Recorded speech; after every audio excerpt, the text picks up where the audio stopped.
Jharkhand public service commission के द्वारा civil services mains examination 2023 का हेल्ड 22 से लेकर 24 जून 2024 को कराया गया था। इस वीडियो में हम लोग पेपर 5 जो कि Indian economic globalization and sustainable development से रिलेटेड क्वेश्चंस होते हैं उनका क्वेश्चन पेपर और उसका आंसर देखेंगे। समय 3 घंटे दिए जाते हैं और 200 मार्क्स का क्वेश्चन पेपर होता है। सेक्शन 1 जो है इसमें 20 क्वेश्चन जो हैं वो ऑब्जेक्टिव होंगे 2-2 मार्क्स के, और सेक्शन 2 जो है वहाँ पर 4 क्वेश्चन हमें लॉन्ग अटेम्प्ट करने हैं। Question number 1, a persistence fall in general price level of goods and services is known as. वस्तुओं और सेवाओं के सामान्य मूल्य स्तर में लगातार गिरावट को डिफ्लेशन ऑफ स्फीति कहते हैं। ऑप्शन बी करेक्ट आंसर है। Question number 2, the book planning economy for India या फिर प्लान्ड इकोनॉमी फॉर इंडिया जो है ये मोक्षगुंडम विश्वेश्वरैया के द्वारा लिखा गया है। ऑप्शन बी करेक्ट आंसर है। Question number 3, for a rural person the minimum calorie needed to reach above poverty line is 2400 calorie. ये रूरल में है और अर्बन में 2100 कैलोरी है। सो करेक्ट आंसर इज, चूंकि यहाँ रूरल पूछा गया है, so option A is correct answer. Question number 4, which of the flowing best describe the labour force participation rate LFPR। Correct answer option C है, the percentage of working age population that is employed और actively seeking employment.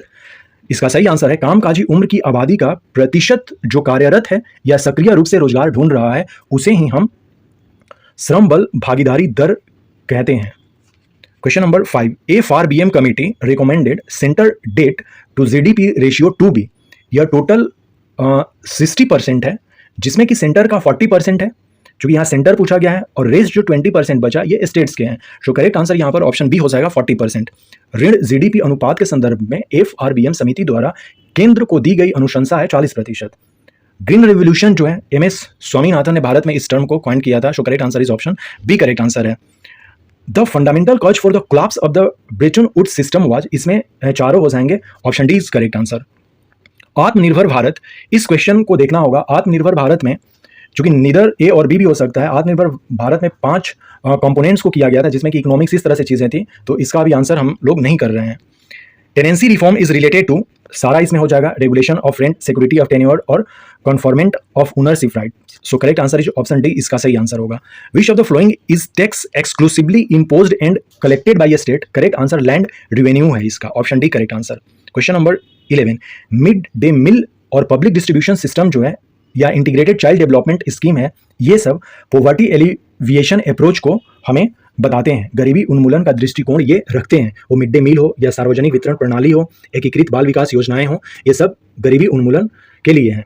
Question number 12, इसमें पूछा गया है कि Jharkhand government has launch 3 employment scheme focusing on the long term goal of sustainable development and creating new assets in the state. इसमें 3 जो programme है, ये दीनदयाल उपाध्याय ग्रामीण कौशल योजना को छोड़कर ये तीनों है। बिरसा हरित ग्रामीण ये ग्राम योजना, वीर शहीद पोटो हो खेल विकास योजना, नीलांबर पीतांबर जल समृद्धि योजना। तो ये 1, 2, 3 इसमें मिलेंगे, तो ऑप्शन ए करेक्ट आंसर हो जाएगा इसमें। Question number 13, revamped public distribution system जो है ये रिमोट एंड बैकवर्ड एरिया को लाभ प्रदान करता है, बेनिफिट करता है। So option C is correct answer. Question number 14, what is the aim of Pradhan Mantri Samman Nidhi Yojana जो है ये minimum income to the farmer है। 1 दिसंबर 2018 से यह लागू है। 6000 रुपए प्रत्येक साल दिए जाते हैं 3 किस्तों में।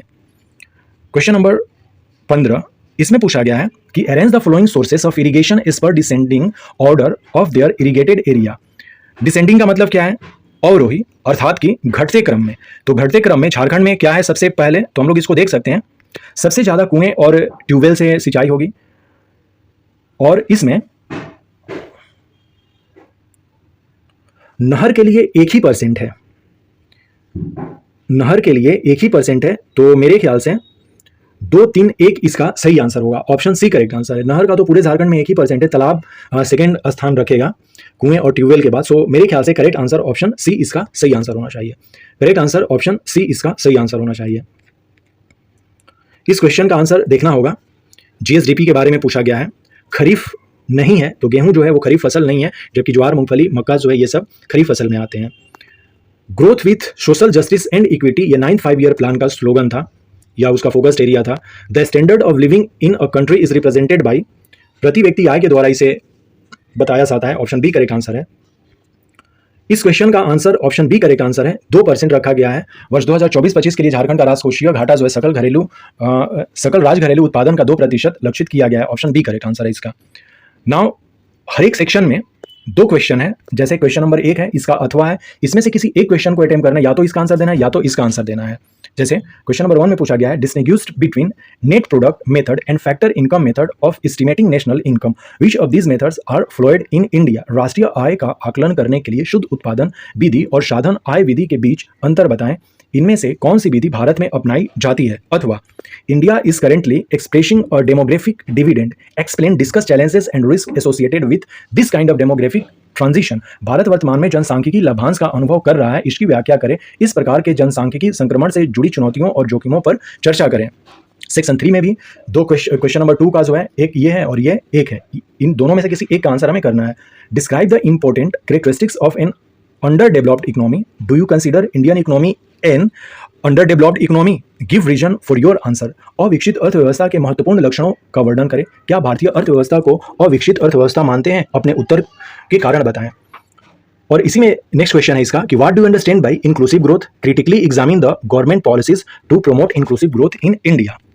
समावेशी विकास से आप क्या समझते हैं, इससे रिलेटेड क्वेश्चन पूछा गया था। सेक्शन 4 क्वेश्चन नंबर 3, यहाँ पर भी 2 क्वेश्चन दिए जाएंगे, किसी एक को अटेम्प्ट करना है। Explain the concept of food security, what are the flaws in Indian food security programmes, what policy measures have been undertaken by the government to ensure food security for all.